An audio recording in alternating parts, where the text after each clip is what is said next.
अस्सलाम वालेकुम, आप देख रहे हैं रिपोर्ट कार्ड। मैं हूं अलीना फारूक शेख। आज सुप्रीम कोर्ट ने 3 अप्रैल को जो मुल्क में एक तारीख बदल देने वाला डिप्टी स्पीकर ने रूलिंग दी, उसके ऊपर तफसीली फ़ैसला और तफसीली वजूहात बयान की हैं जो उन्होंने कलअदम उस रूलिंग को करार दिया था। उसकी तफसीली फ़ैसला 86 सफ़ात पर तकरीबन मुश्तमिल है और 86 सफ़ात में बड़ी तफसील से बताया गया है कि क्या वजूहात थी, किन चीज़ों को बुनियाद बनाकर सुप्रीम कोर्ट यहाँ तक पहुँची और ये समझती है कि जो उस दिन हुआ वो ये इख्तियार देता है, जो आइन शिकनी हुई वो ये इख्तियार देती है सुप्रीम कोर्ट को, अदालत को, कि वो पार्लियामान की कार्रवाई जो उस दिन हुई उसको कलअदम करार दे।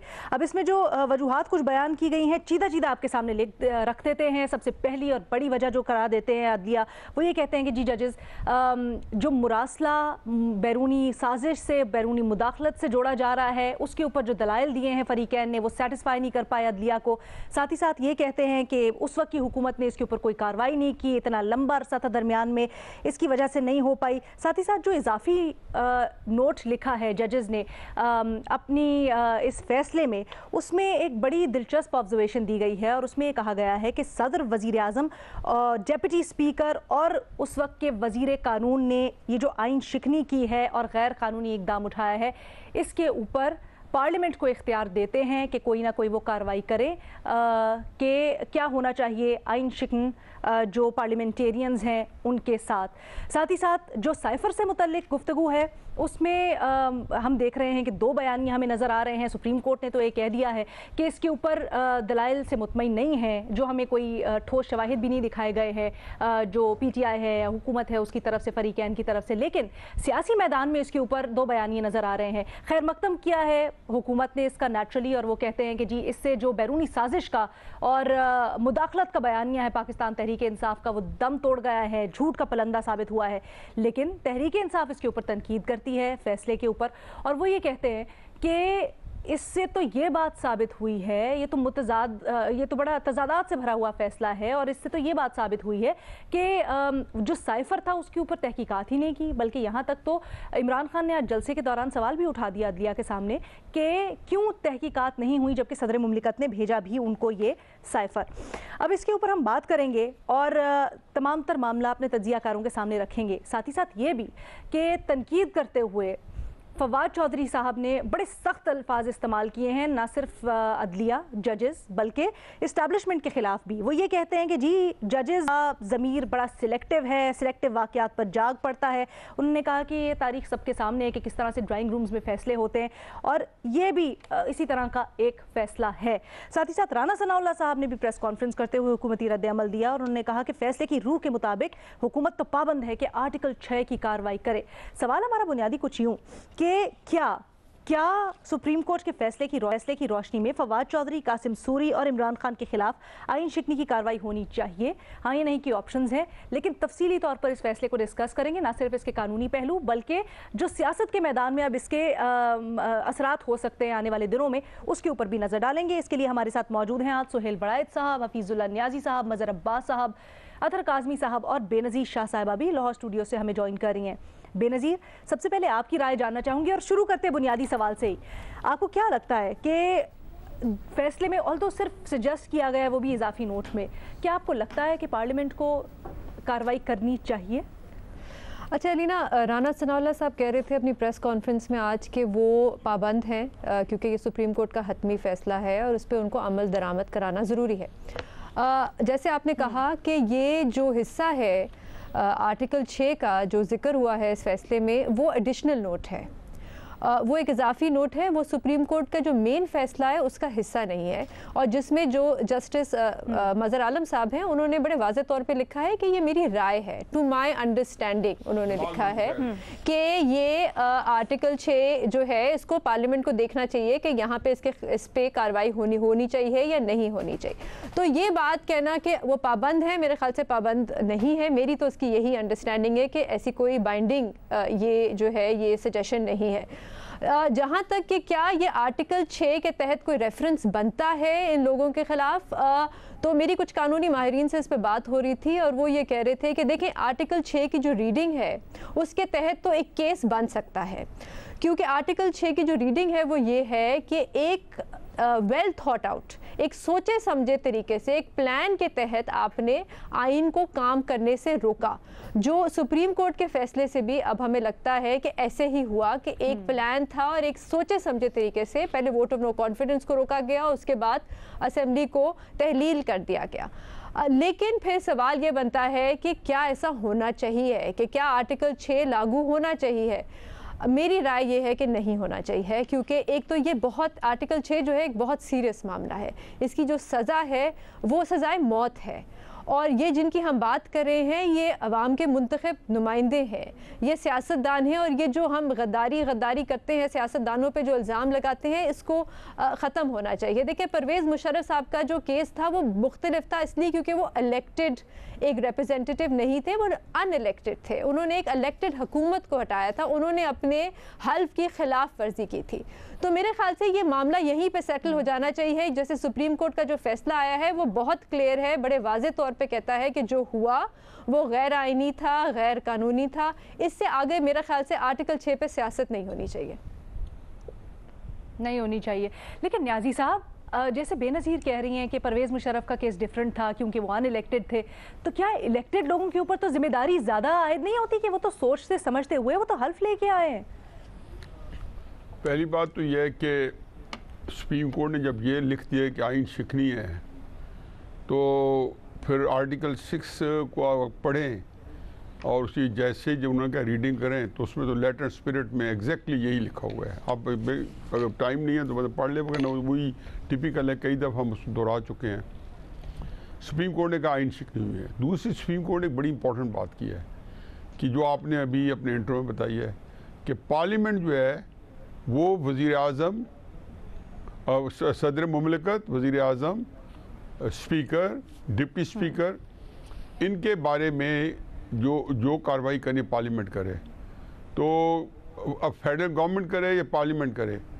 मैं पहले तो इसमें एक बेनज़ीर साहब से इख्तलाफ करते हुए, मुझे ये नहीं पता कि मैं वाकई इसके हक़ में नहीं हुआ क्योंकि कैपिटल पनिशमेंट मिले, लेकिन अगर अनअटेंडेड आपने छोड़ दिया कि इसी तरीके से तफरीह तबाह के लिए हमने कोई ऐसा काम कर दिया। 4-5 दिन पहले उन्होंने फरमाया था, इमरान खान साहब ने किसी को इंटरव्यू दे रहे थे और मैं देख रहा था उसकी क्लिप, पता नहीं मुझे याद नहीं है, उन्होंने कहा जी कि असद कैसर की टांगें कांप नहीं थी या कांपें टांग नहीं थी, और फिर ये बात कासिम सूरी साहब ने जाके संभाली और उसने वहाँ से रिज़ाइन करके आ गया, वगैरह हम 4-5 दिन और चला जाते। मुझे नहीं पता उसमें बहस हमारी वो नहीं है कि आया वो 4-5 दिन और बाय करके क्या करना चाहते थे, क्या होता ना होता, लेकिन उन्होंने बताया कि वो डर गए थे कि जी बाहर गाड़ियाँ आ गई हैं और सुप्रीम कोर्ट खुल गई है और अदालतें खुल गई है, मैं अरेस्ट हो जाऊँगा। और ये अब ये वो सारी सूरत हाल है कि जिसमें इमरान खान साहब जो थे उस इक़्तिदार से चिपके रहना चाहते थे, जिसके लिए ये उसके ज़िम्न में आता है कि उन्होंने आइन का खलवाड़ किया। और कासिम सूरी जैसे बेचारा जो इतना मैच्योर था, जिसको इतनी काबिलियत नहीं थी, अहलियत नहीं थी, और उसने वही किया जो हिज मास्टर वॉइस होता है, उन्होंने उड़ा के रख दिया। फवाद चौधरी साहब ने और दिलचस्प बातें की हैं, आपने कुछ तो बताई, उन्होंने कहा जी कि ये तो आपने बता दिया है कि सीनियर जनरल और कुछ जजेस बंद कमरों में फैसले कर रहे हैं, तो ये उनको ये पता होना चाहिए था कि ये फैसले कब से कर रहे हैं। ये फैसले आया 2014 से कर रहे हैं, तो इनके बेनिफिशियरी कौन थे? फिर कहते हैं इनके मुंह को लहू लगा हुआ है। किसका लहू लगा हुआ है? लहू तो नवाज शरीफ का इनके मुंह को लगा हुआ है। आप में से किसका इनके मुंह को लहू लगा हुआ है? ये बात बड़ी जबरदस्त की है फवाद चौधरी साहब ने। मैं तो ये है कि जो तहरीक इंसाफ ने जो यहीं पर महफूज कर लिया, इसको मेरा ख्याल है सेकंड राउंड में आके डिस्कस करते हैं। मेरा ख्याल है ये इतनी अहम बात है कि इसको जरा आके तफसीलन बात करते हैं सेकंड राउंड के अंदर। पहले जरा ये जो बात की है ना अदालती फैसला, इसको डिस्कस कर लेते हैं।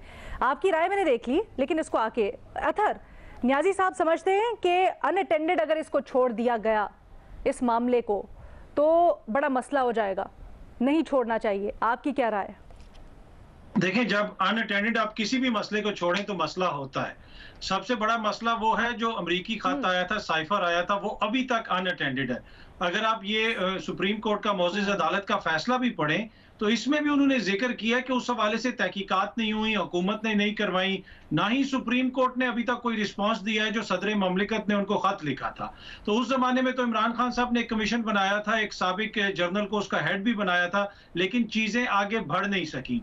तो इस फैसले के अंदर कुछ चीजें ऐसी हैं जिनके ऊपर आप इतराज कर सकते हैं, इसलिए कि हर फैसले के अंदर ये नहीं होता कि हर चीज गलत हो और हर चीज दुरुस्त हो। जहां तक आर्टिकल 6 का ताल्लुक है, माफ कीजिएगा, वहां पे कोई जिक्र नहीं है कि आर्टिकल 6 लगना चाहिए। वो एक जज साहब की राय है, और वो भी उन्होंने इस तरह की जो राय है ना, वो अक्सर रिटायरमेंट के बाद अक्सर जज साहिबान दे देते हैं। तो ये जिन जज साहब की राय है वो भी रिटायर हो गए। तो अगर वो इस वक्त सर्विंग होते तो क्या पता उनकी इतना सख्त फैसला ना होता या इतनी सख्त राय ना होती। लेकिन मोअज़्ज़िज़ अदालत की राय है, यकीनन उसका वजन होता है, उसको आपको देखना पड़ेगा। लेकिन वो जो फवाद चौधरी ने बात की वो बड़ी इंपॉर्टेंट है। इसी अदालत के अंदर इन्होंने इतवार वाले दिन अदालत लगाई, क्योंकि इनको लगा कि आइन और कानून खतरे में है। दूसरी जानिब जो कुछ मुल्क के अंदर हो रहा था, जिस तरीके से सिंध हाउस के अंदर चीजें आगे बढ़ रही थी, वहां पे हमें इतनी तेजी नजर नहीं आई। तो फिर ऑब्वियसली उस पर सवालात भी उठेंगे। जहां तक ये ताल्लुक है, जो नून लीग अब कह रही है और हुकूमत ये कह रही है कि हमारा बयानिया दुरुस्त साबित हो गया कि कोई साजिश नहीं हुई है, वो उस बयानिए को तो बिल्कुल इसका कोई ताल्लुक ही नहीं उसी चीज से, जब तक वो तहकीकात नहीं होंगी। और अदालतों के फैसलों से सियासी बयानिए ना बनते हैं ना खत्म होते हैं। वो जो बयानिया है वो आज भी उधर ही है और 2 साल के बाद भी उधर ही होगा, जब तक आप तहकीकात नहीं करवाएंगे। और आखिरी चीज मैं ऐड करूंगा जो इस फैसले के अंदर बड़ी इंपॉर्टेंट चीज है, मोअज़्ज़िज़ अदालत ने कहा कि अगर ऑपोजिशन नहीं होगी तो पार्लियामेंट जो है वो रबर की स्टैंप बन जाती है। तो अभी जो पार्लियामेंट है उसके अंदर आप हालत देख सकते हैं कि उधर ऑपोजिशन नाम की तो कोई चीज ही नहीं है। तो इस वक्त तो ये पार्लियामेंट ही पूरी प्लास्टिक की है। तो मेरा नहीं ख्याल कि इस पार्लियामेंट के पास इतना इख्तियार है कि वो किसी के ऊपर आर्टिकल 6 लगाएंगे। ठीक है, सुहेल वड़ाइच साहब, आपकी क्या राय है? अथर समझते हैं और नियाजी साहब की राय से बिल्कुल अग्री नहीं करते कि कार्रवाई होनी चाहिए। समझते हैं कि जो फैसला दिया गया है उसमें बहुत बड़ी कॉन्ट्रडिक्शन ये है कि जिस साइफर की बुनियाद पर ये सारा का सारा मामला हुआ उसकी तो तहकीकात ही नहीं हुई, सुप्रीम कोर्ट को करनी चाहिए थी पहले। देखिए अलीना, मेरा ये ख्याल है कि एक तो ये फैसला बड़ा फॉरवर्ड लुकिंग है और इससे बहुत सारे मामला सेटल हुए हैं। ये तय हो गया कि जो डिप्टी स्पीकर की रूलिंग थी वो गलत थी। ये तय हो गया कि जो इमरान खान ने असम्बली तोड़ी थी वो गलत थी और आइन के खिलाफ थी। ये चीज़ें तय होना बड़ा ज़रूरी था आइन की तरह। एक तरफ से अगरचे ये पहले भी ये चीज़ें इसी तरह चल रही थी, लेकिन इनके ऊपर एक सुप्रीम कोर्ट की स्टंप लग गई, एक तरह से मोहर लग गई और ये सिस्टम चलता रहने की एक वजह जो है वो बन गई है। दूसरी बात यह है कि आर्टिकल 6 जो है वो पहले डिक्टेटर्स पे लगा लें, फिर हम जो इलेक्टेड लोग हैं फिर इन पे लगाएंगे जो छोटी मोटी खिलाफ वर्जियां करते हैं। पहले जो सबसे बड़ी जो मार्शल लॉ लगाते रहे हैं, जो जिन्होंने आईनी सबोताज किए हैं, पहले तो मेरा ख्याल है उनसे आगाज होना चाहिए, फिर आर्टिकल 6 जो है वो बाकी जो छोटी मोटी खिलाफ वर्जियां करने वाले या साजबाज करने वाले हैं उन पे फिर आना चाहिए।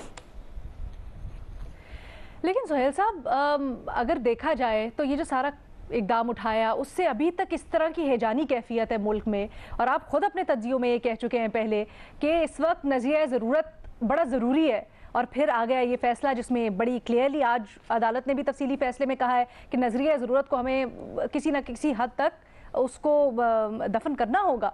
तो सर, आपको अभी भी लगता है कि ये फॉरवर्ड लुकिंग है और आपके पिछले तज्जिए की रोशनी में? और दूसरा, जब आप ये कहते हैं कि सबसे पहले उनके ऊपर लगना चाहिए जिन्होंने मार्शल लॉ लगाया, और ये सियासतदान तो छोटी मोटी चीज़ें करते रहते हैं, तो जिस हैजानी कैफियत में मुल्क है उस 3 अप्रैल की फैसले के बाद, क्या आपको लगता है कि वो भी उससे इक्विवेलेंट नहीं है जो मार्शल लॉ के बाद सूरत हाल होती है, बल्कि उससे बदतर? अलीना, उससे बच गए थे हम। देखें, डिप्टी स्पीकर की जो रूलिंग थी और उसके बारे में पहले भी जो सुप्रीम कोर्ट ने अहकामात दिए थे और कहा था कि नो कॉन्फिडेंस जो है होगी और आज 12 बजे तक होगी, तो उससे हम बच गए थे। जो प्लान या जो भी साजिश थी वो नहीं अमल हो सकी, और अब ये जो वाकयात हुए हैं उनके ऊपर एक मोहर तस्दीक सबत की है सुप्रीम कोर्ट ने। एक तरह से ये साबित किया है कि जो कुछ हुआ है उसके बाद वो ठीक हुआ है, और जिस तरफ सियासी हालात जा रहे हैं वो ठीक जा रहे हैं। उन्होंने रिवर्स नहीं किया, इन्होंने वो जो अमेरिकी साजिश थी उसका सहारा लेकर हालात को रिवर्स पे नहीं लेके गए, दोबारा असेंबलियां तोड़ने की हिमायत नहीं की, दोबारा डिप्टी स्पीकर के जो रूलिंग थी उसकी हिमायत नहीं की।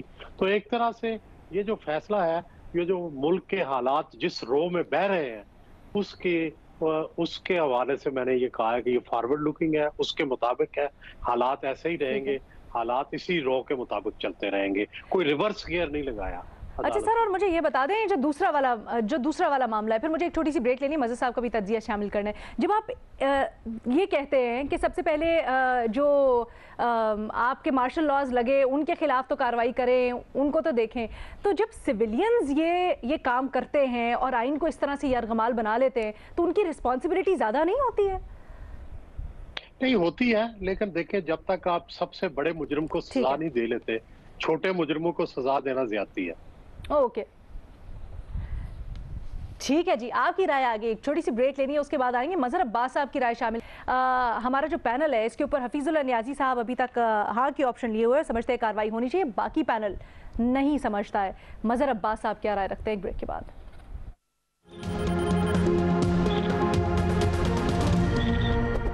ब्रेक के बाद खुशामदीद। सुप्रीम कोर्ट ने आज जो तफसीली फैसला जारी किया है 3 अप्रैल के डिप्टी स्पीकर के फैसले के ऊपर, रूलिंग के ऊपर, उसको हम डिस्कस कर रहे हैं। मज़हर अब्बास साहब, ब्रेक पे जाने से पहले बड़ी दिलचस्प सूरत हाल है। जो आज तफसीली फैसले में अदालत ने वजूहात बताई हैं, सुहेल वड़ाइद साहब को कायल कर लिया है अदालत ने, मुअज़्ज़िज़ जज साहिबान ने, अपने पुराने मौक़िफ़ से पीछे हटते हुए, तज्ज़िये से पीछे हटने पे। सर, आप क्या समझते हैं, क्या ये फैसला फॉरवर्ड लुकिंग है? क्या आपको लगता है कि अब आगे जो सजेस्ट की गई है या एक इशारा दिया गया है, ऑब्जर्वेशन दी गई है कि कार्रवाई होनी चाहिए, इसको अनअटेंडेड नहीं छोड़ना चाहिए, ये स्टेप लेना चाहिए हुकूमत को? देखिए अलीना, मेरा जवाब भी नहीं में है, और पहली चीज़ तो ये कि मुझे खुशी हुई है कि फवाद चौधरी साहब को आज ख्याल आया कि ड्राइंग रूम में जजेस और जनरल्स जो हैं वो बैठा करते हैं और ये सारी चीज़ें करते हैं।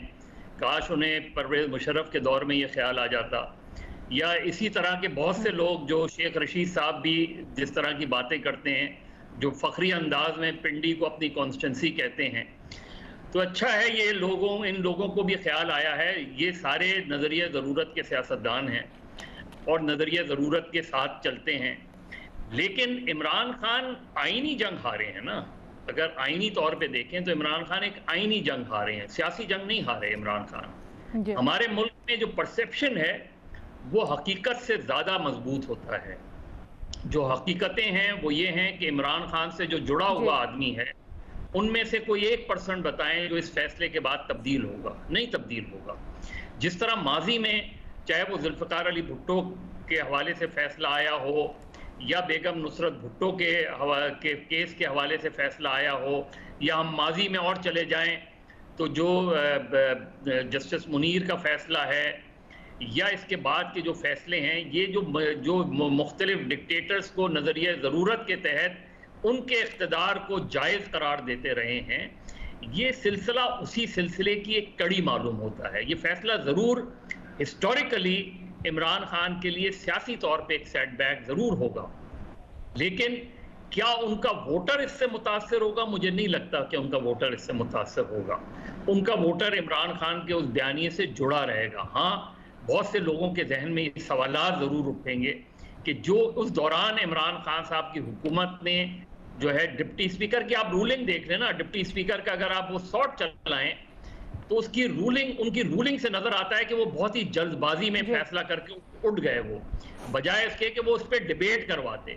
अगर वो यही फैसला करना था और वो डिबेट करवा के फैसला करते तो शायद आज सुप्रीम कोर्ट का फैसला मुख्तलिफ होता, लेकिन उन्होंने डिबेट ना करवा के जल्दबाजी में, स्पीकर की हिम्मत नहीं हुई, उन्होंने हिम्मत नहीं दिखाई। ये सारी चीजें जो हमें नजर आता है वो ये कि उस वक्त इमरान खान बहुत जल्दबाजी में थे और उन्होंने 8 मार्च को एक अदम एतमाद की तहरीक का बयानिया डेवलप किया, लेकिन वो 27 मार्च तक, 28 मार्च तक खामोश रहे।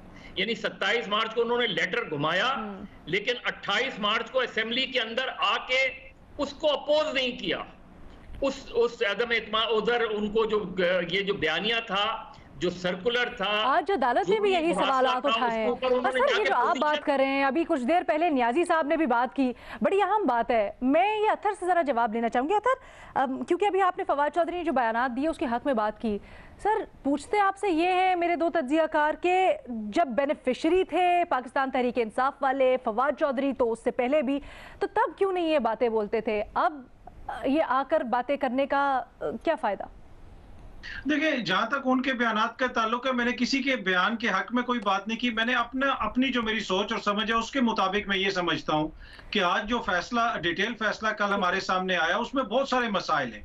एक तो सबसे बड़ा मसला ये है कि यहाँ पे जो बहुत सारी चीजें सेटल हुई, वहां पे एक नई चीज ये खुल गई कि क्या अब इस मुल्क के अंदर अदालतें डिक्टेट करेंगी कि हमारी असेंबलियों की कार्रवाइयां किस तरह चलेंगी। इसलिए कि हालिया अरसे में हमने ये देखा कि कौमी असेंबली से लेके पंजाब असेंबली तक, सर, वो तो अदालत ने जवाब दे दिया ना, वो तो अदालत ने जवाब दे दिया है। उन्होंने कहा है कि जी 69(1) के तहत गो के पार्लिमानी कार्रवाइयों को तहफ़्फ़ुज़ हासिल है, लेकिन जहां पर आइन शिकनी हो रही है वहां पर अदलिया मुदाखलत कर सकती है।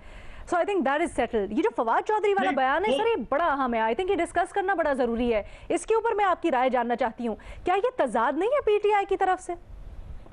नहीं, ये बड़ा इंपॉर्टेंट है ये चीज कि ये जो पार्लियामेंट के अंदर कोई भी कार्रवाई हो वो किस तरह गैर आईनी हो सकती है। वो जगह जो मदर है कॉन्स्टिट्यूशन की, रजा रुबानी साहब यहीं पे प्रेस कॉन्फ्रेंस करके कहते थे कि पार्लियामेंट के अंदर कुछ भी हो, दुनिया की कोई अदालत उसको चैलेंज नहीं कर सकती। वही रजा रुबानी जाके फिर अदालत के अंदर खड़े होकर कहते हैं कि ये जो पार्लियामेंट के अंदर कार्रवाई हुई है इसको हमने चैलेंज करना है, इसको आप कालादम करार दें। तो यहाँ पे कुछ भी क्लियर नहीं है। जो पार्लियामेंट में हुई कार्रवाई उसको चैलेंज किया जा सकता है या नहीं किया जा सकता। और जो फवाद चौधरी साहब का आपने बयान की बात की, उसी बयान के अंदर उन्होंने कहा कि जब हम पार्लियामेंट में आएंगे तो फिर इस हवाले से हम भी फैसला करेंगे, आगे से पार्लियामेंट भी कोई कानून साजी कर सकती है।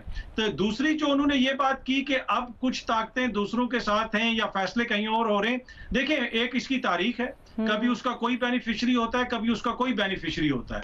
2018 के इलेक्शन से पहले हमने देखा दीगर लोग कह रहे थे खलाई मखलूक की बातें हो रही थी, अभी बातें हो रही हैं मिस्टर एक्स की बातें हो रही हैं, मिस्टर वाई की बातें हो रही हैं। कल भी कोई पूछ रहा था प्रोग्राम में आपकी तरह कोई एंकर के ये मिस्टर एक्स और वाई कौन है? पूछ रही थी। मैंने कहा मुझे नहीं पता, हो सकता है मिस्टर आपसे। मैंने कहा था उस दिन से डरे जब न्याजी साहब पूछ ले। सर, लेकिन नहीं, ये बताएं, जब फवाद चौधरी साहब इतने बड़े फैसले के ऊपर इतनी खुल के बात करते हैं, तनकीद करते हैं, बड़ा जायज सवाल है न्याजी साहब का आपसे। न्याजी साहब, इसके ऊपर क्या कहेंगे?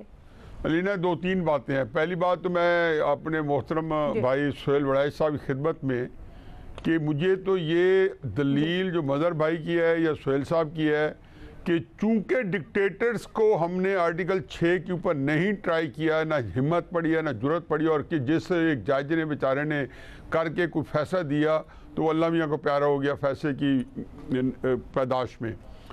मैं तो इस बात का कायल हूँ और बार बार कहूँगा कि अयूब खान से लेके आज तक जिसने भी आइन की बेहुरमती की है, उनको कब्रों में भी है तो उनका ट्रायल होना चाहिए। ये दुनिया में पहले भी हो चुका है, होता रहता है। और जब तक ये नहीं करेंगे तो बोन ऑफ कंटेंशन रहनी है। फिर सुहेल साहब का, मदर साहब का ये दलील जो है उसमें वजन भी होगा कि जी आप पहले उनका कर लें। यानी कि इतराज़ इसमें नहीं कि इनका ना करें, लेकिन यह कि जाहिर है कि जब आपने ताकतवरों का नहीं करते तो कम ताकतवरों का क्यों कर रहे हैं?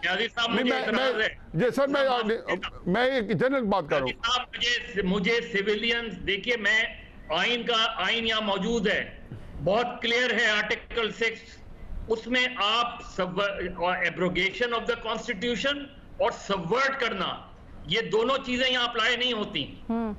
ये मैं मतलब इसमें भी बहस में नहीं पड़ता अभी। चलो छोड़ो, आपकी बात को मैं करता हूँ, लेकिन आइन शिकनी जो है ना, उसको मैं आइन शिकनी कहूँगा जो अदालत ने लिखी है। उन्हें कहा जी आइन के, चलो खैर ये बहस, चलो अभी मैं कहता हूँ आपका मैं बात मुकम्मल कर लूँ। मैं कहता हूँ आप सही कह रहे हैं, चला मुशर्रफ साहब, आप सही कह रहे हैं, मैं बात अपनी मुकम्मल कर लूँ।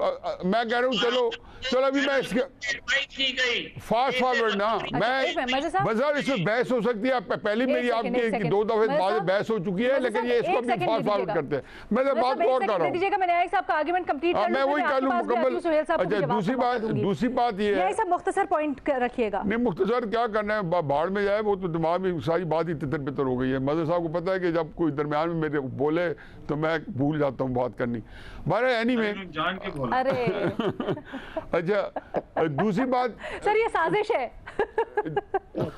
ये मुदाखलत और साजिश, मुदाखलत हुई है, ये मुदाखलत हुई। दूसरी बात ये कि इमरान खान साहब ने, से साजिश हुई है सर। इमरान खान साहब ने कमीशन, आज वो फरमा रहे थे कि कमीशन इमरान खान साहब बनाया था, तो उसका एक मेंबर बनाया था जनरल तारिक, जिसने आर्टिकल लिखा था जिसमें बैरूनी साजिश को उन्होंने अप्रिशिएट किया। अगले दिन उनको कमीशन का नियत देखें, वो जो कहता है मैलाफाइड इंटेंट, कि उन्होंने जनरल तारिक को कमीशन का हेड बना के रख दिया। और बाकी बात यह है जी कि अब एक और चीज़ है, आगे चलें फिर उसके बाद कोई जहन में आया तो बता दूंगा। तितर बितर हो गया सब कुछ। अच्छा चले, ये जो आपकी बात है ना, इसके ऊपर मैं सोहेल वड़ाइद साहब का, ठीक है सर, सोहेल वड़ाइद साहब का भी तज्जिया ले लेते हैं। सोहेल साहब, आपने सुनी, आपने सुने दलाइल न्याजी साहब के, क्या कहेंगे? देखिए, मेरा ख्याल है कि बात यह है कि पहले जो है, असल तो बात है कि आगे को सियासत में चलना है, सियासत को आगे चलना चाहिए, और जो सुप्रीम कोर्ट का वर्डिक्ट है वो सियासत को आगे चलाने के लिए एक गाइडलाइन है। पिछला जो चीजें थी उन्होंने उसको ट्रैक पे रखा है, उसको सही सिम्त पे रखा है। ये तय किया है कि डिप्टी स्पीकर की रूलिंग गलत थी, ये तय किया है कि जो कौमी असम्बली का तोड़ना था वो गलत था। तो ये सारी चीजें, जो चीजें पहले सेटल्ड नहीं थी वो सेटल्ड की हैं। तो ये एक पॉजिटिव चीज है, इसको एक पॉजिटिवली लेना चाहिए और आगे को चलना चाहिए। और आगे जो बात है कि क्योंकि अभी मैं दोबारा दोहराऊंगा कि जब तक डिक्टेटर्स का एहतसाब नहीं हो जाता, उनके खिलाफ आर्टिकल 6 नहीं हो जाता, बाकियों को बख्शना चाहिए। क्योंकि हर एक को अगर आप आर्टिकल 6 की तोप के आगे रखेंगे तो आर्टिकल 6 की तोप भी गोले मारना बंद कर देगी। पहले जो बड़ा सर थोड़ी सी ठीक है, थोड़ा सा इसके ऊपर भी गौर प्लीज, वो बड़ी इंपॉर्टेंट बात थी सर। मैं बेनज़ीर को भी शामिल नहीं, असल में वो बात जो ज़हन में थी, उस अतर साहब फरमा रहे थे जी कि रज़ा रज़वानी साहब की प्रेस कॉन्फ्रेंस में बताई, लेकिन उन्होंने ये नहीं बताया कि पाकिस्तान की सुप्रीम कोर्ट जो है एक कानून, एक आइन से कानून बना जिनको उन्होंने रिवर्ट कर दिया, और वो था जजेस की इफ्तिखार चौधरी साहब के वक्त में अपॉइंटमेंट का कि ये इख्तियार पार्लियामेंट को होना चाहिए। तो उन्होंने कहा हम स्ट्राइक डाउन कर देंगे, इससे पहले भी हो, और कई दुनिया की सुप्रीम कोर्ट्स में है और जो है ये काम कर चुका है। आखिरी बात यह है कि हमारे आइन का एक बुनियादी ढांचा है जिसको पार्लियामेंट नहीं छेड़ सकती और जिसकी गार्डियन सुप्रीम कोर्ट है, बुनियादी ढांचा है। और ये बात सुप्रीम कोर्ट ने तय करनी है कि आइन शिकनी हुई है या नहीं हुई, और ये बिल्कुल एक उसके मुताबिक है। बाकी ये है कि इमरान खान साहब उसकी क्या इंटरप्रिटेशन करते हैं या फवाद चौधरी साहब को सेख पाए, गुस्सा आ रहा है, वो उस पर अलहदा बहस हो सकती है।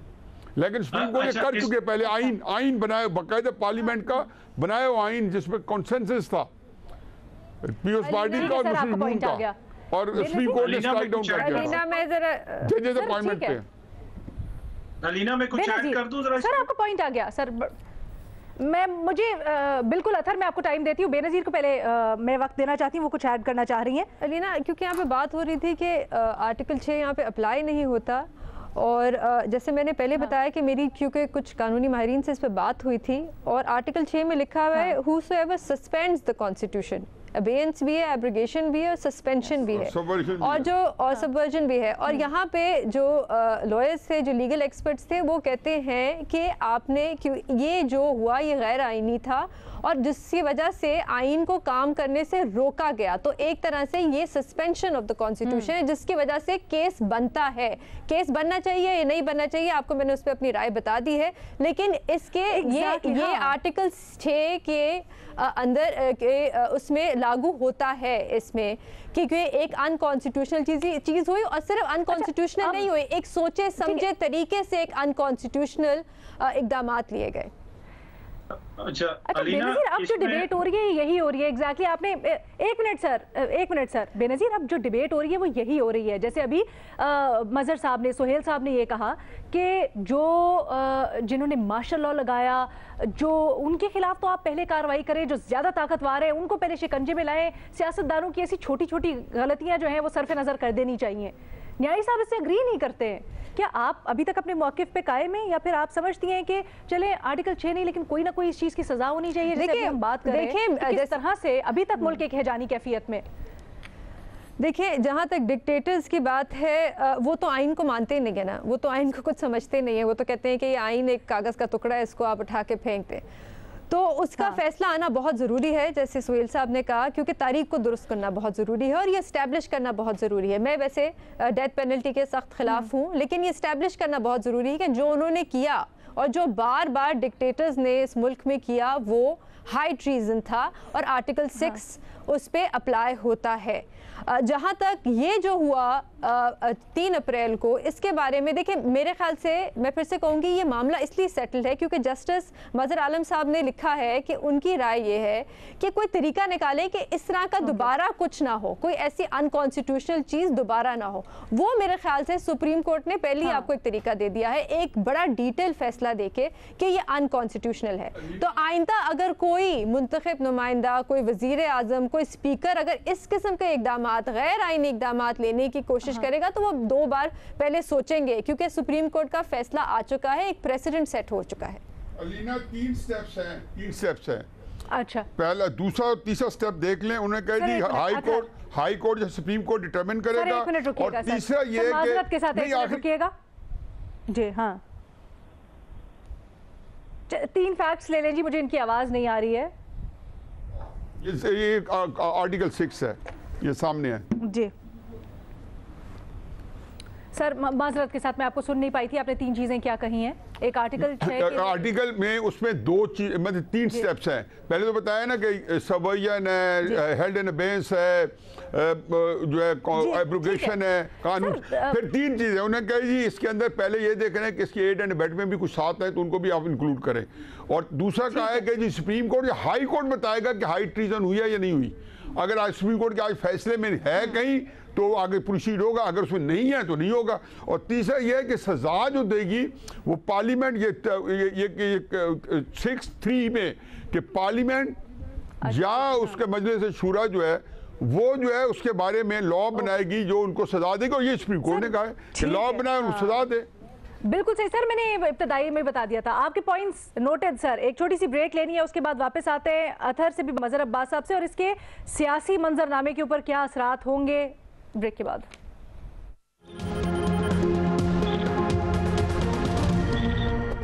ब्रेक के बाद खुशामदीद। हम सुप्रीम कोर्ट के फैसले को डिस्कस कर रहे हैं। अतहर, आप कुछ ऐड भी करना चाहते थे और ये भी बताइएगा कि आने वाले दिनों में इसके सियासत के ऊपर आप क्या असरात देख रहे हैं? क्या एक लाइफलाइन मिल गई है पाकिस्तान तहरीक इंसाफ के बयानिए को, या फिर इस फैसले के बाद जो अवामी तासुर है उसमें कुछ नेगेटिविटी आ सकती है पीटीआई के हवाले से? देखिए, पहली चीज तो ये है कि ये जो फैसला आया ये किसी कानून के हवाले से नहीं आया। सुप्रीम कोर्ट का इख्तियार है कि वो किसी भी कानून को स्ट्राइक डाउन कर सकती है। ये असेंबली की कार्रवाई और प्रोसीजर के हवाले से इशू है, इस वजह से इसके ऊपर लोगों को तहफ़्फ़ुज़ात हैं। दूसरी चीज ये है कि यहाँ पे जो सुप्रीम कोर्ट ने रिलीफ दिया है वो कोई आम लोगों को नहीं, ये ताकतवर अशराफिया को छुट्टी वाले दिन रिलीफ दिया गया। उन लोगों को जो सारे इस मुल्क का हुक्मरान तबका है मिल के वो इकट्ठे हुए, वो गए वहां पे और उनको सुप्रीम कोर्ट ने रिलीफ दिया। तीसरी चीज जो इसकी है, जो सियासी नौयत की चीज है, वो ये है कि ये सियासी तौर पर इमरान खान का मुकाबला नहीं कर पा रहे, तो इस वजह से ये आर्टिकल 6 को बार बार आगे बढ़ा के बात करते हैं। कभी ये ममनुआ फंडिंग की बात करते हैं। आपको पता है कौमी असेंबली के अंदर एक रेफरेंस जो है वो स्पीकर साहब को भिजवाया हुआ है, याद सादिक साहब ने और ख्वाजा साद रफीक साहब ने, और वो कह रहे हैं कि इलेक्शन कमिश्नर को भिजवाएं और इमरान खान को नाअहल करवाएं। तो ये सियासी तौर पे उनका मुकाबला नहीं कर सकते। इस वजह से हर इस किस्म के फैसले के अंदर वो कोई सियासी रिलीफ ढूंढते हैं, ये जो इत्तेहाद है हुक्मरान। जहां तक ये ताल्लुक है, क्या इससे इमरान खान की सियासत पे कोई असर पड़ेगा? मैंने जिस तरह शुरू में कहा था कि अदालती फैसले जो हैं वो सियासी बयानियों के ऊपर उसका कोई असर नहीं होता, ना ही वो सियासी बयानियों को कंट्रोल कर सकते हैं। कल परसों जिन्होंने जंग में वोट डालना है, या सुहेल साहब आप अग्री करेंगे? ठीक है सुहेल साहब, आप अग्री करेंगे? क्योंकि ठीक है सुहेल साहब जी, देखिए ये तो सही है कि अदालती जो फैसले हैं वो सियासी बयानियों पर असरअंदाज नहीं होते, मगर वाकयात पर तो असरअंदाज होते हैं, हालात पर तो असरअंदाज होते हैं, और इससे ही तारीख बनती है। ये ठीक है कि सियासी बयानियां तब्दील नहीं होगा, लेकिन हालात बदल जाएंगे, वाकयात तब्दील हो जाएंगे, इससे डायरेक्शन तब्दील हो जाएगी। और डायरेक्शन तय हो गई कि जो सियासी बयानियां इमरान खान बना रहे थे उसको यानी फौज ने पहले रद्द किया, अब उसको अदलिया ने मुकम्मल तौर पे रद्द किया पहले, और इसी तरह जो इमरान खान ने या उनकी पार्टी ने इकदाम किए थे उसको एस्टेब्लिशमेंट और अदलिया दोनों रद्द कर चुकी है। ये एक बहुत बड़ा उनके लिए धचका है, उनके सियासी बयानिए के लिए और उनकी आने वाली सियासत के लिए भी, कि कल को माजी में वही पीटीआई जो कि एक पेज पे हुआ करती थी फौज के साथ और अदलिया के साथ, और 3.5 साल पौने 4 साल अदलिया ने कोई फैसला नहीं दिया इमरान खान के खिलाफ, पीटीआई के खिलाफ, बल्कि सारे फैसले नून लीग के खिलाफ आते रहे। अब अगर उनके खिलाफ फैसले आने शुरू, अगर उनके खिलाफ ये फैसले आने शुरू हो गए हैं, बेनजीर सियासी मंजरनामे पर इसके क्या असरात होंगे इस फैसले के? लीना मैं भी हूँ प्रोग्राम में फैसले के। देखिए अलीना, बात तो सर मैं आपकी तरफ ही आ रही हूँ। जी देखिए अलीना, मुझे नहीं लगता कि जैसे सुहेल साहब ने कहा कि इसका कोई असर होगा।